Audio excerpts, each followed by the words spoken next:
بسم اللہ الرحمن الرحیم۔ آخر حضرت جویریہ نے حضور صلی اللہ علیہ وسلم سے نکاح سے پہلے کیا خواب دیکھا؟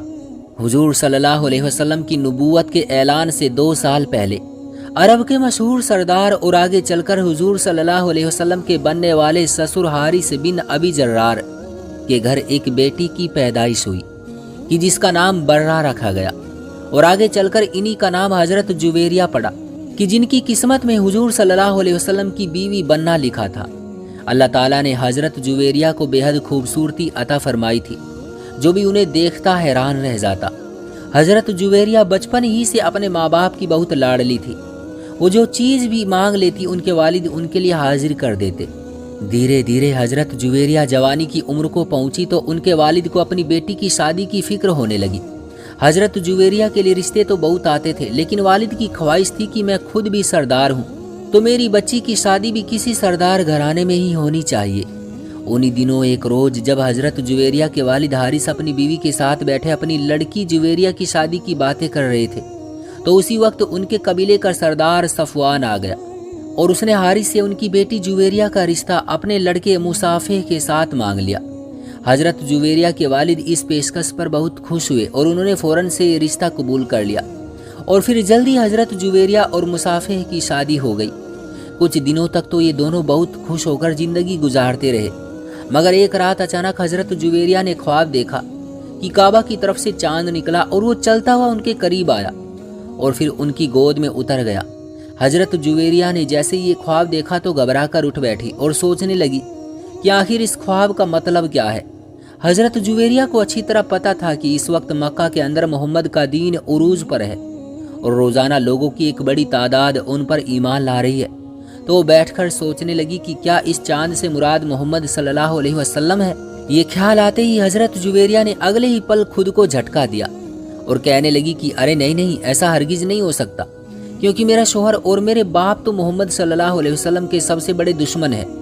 وہ تو ان کا نام لینا بھی پسند نہیں کرتے، ہمارے گھر میں تو ہر وقت ان کی برائی ہوتی رہتی ہے، تو اس چاند سے وہ مراد نہیں ہو سکتے۔ یہ ساری باتیں سوچ کر حضرت جویریہ نے اس وقت تو اپنے دل کو دلاسا دے لیا، لیکن اس خواب کے بعد اکثر ان کے اندر ایک الجھن سی رہتی۔ جب اگلی صبح وہ سو کر اٹھی تو ان کا چہرہ خوشی سے چمک رہا تھا، کیونکہ حضرت جویریہ کو بھی کہیں نہ کہیں اس بات کا یقین تھا کہ اس چاند سے مراد حضور صلی اللہ علیہ وسلم ہی ہے، اور ایک نہ ایک دن میری قسمت بھی بدلے گی۔ جب حضرت جویریہ کے شوہر نے ان کے چہرے پر خوشی کے آثار دیکھے تو پوچھنے لگا کہ اے جویریہ، آخر آج تم اتنا زیادہ خوش کیوں ہو؟ تو حضرت جویریہ نے اپنے شوہر کو کچھ بھی نہ بتایا اور یوں ہی ادھر ادھر کی باتیں کر کے ٹال دیا۔ وقت گزرتا گیا، حضور صلی اللہ علیہ وسلم مکہ سے ہجرت کر کے مدینہ چلے گئے۔ جنگ بدر و احد بھی ہوئی، لیکن عرب کے لوگوں کی دشمنی کم نہیں ہو رہی تھی۔ ادھر حضرت جویریہ کے والد حارث بھی حضور صلی اللہ علیہ وسلم کے ساتھ جنگ لڑنے کی تیاری کرنے لگے۔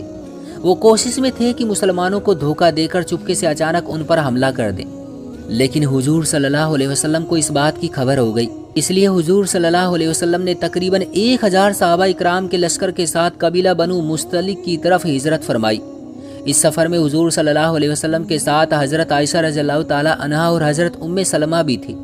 ادھر جیسے ہی حضرت جویریہ کے والد حارث کو یہ خبر ملی کہ حضور صلی اللہ علیہ وسلم اپنے صحابہ اکرام کی ایک بڑی تعداد کے ساتھ ہمارے قبیلے پر حملہ کرنے آ رہے ہیں، تو وہ ڈر کر قبیلے سے بھاگ گئے۔ لیکن قبیلے کے کچھ لوگ ابھی بھی ضد پر اڑے تھے کہ کچھ بھی ہو ہم مسلمانوں کے ساتھ جنگ ضرور لڑیں گے۔ آخر جب صحابہ اکرام کا لشکر اس قبیلے میں پہنچا تو ان لوگوں نے پہاڑوں میں چھپ کر صحابہ اکرام پر تیر برسانے شروع کر دیے۔ کچھ دیر تو صحابہ اکرام ادھر ادھر بکھرے، لیکن پھر سبھی نے ایک جٹ ہو کر ان پر ایسا حملہ کیا کہ اس قبیلے کی جڑیں اکھاڑ کر رکھ دی۔ آخر یہ قبیلہ صحابہ اکرام کے سامنے کمزور پڑ گیا اور اپنی ہار مان لی۔ اسی جنگ میں حضرت جویریہ کے شوہر مصافح بھی مارے گئے اور حضرت جویریہ بیوہ ہو گئی۔ جنگ کے بعد صحابہ اکرام نے اس قبیلے کے بہت سے مردوں و عورتوں کو اپنا غلام بنا لیا، جیسا کہ اس زمانے کا یہ رواج تھا۔ انہی غلام بننے والی عورتوں میں حضرت جویریہ بھی تھی، جو مال غنیمت کی تقسیم کے بعد مشہور صحابی حضرت ثابت بن قیس کے حصے میں آئی۔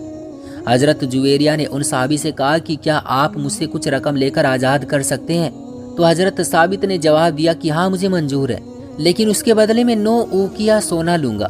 اس زمانے میں سونے کے سکے چلا کرتے تھے، تو حضرت ثابت نے 9 اوقیہ مطلب 9 سونے کے سکے حضرت جویریہ سے مانگے تھے۔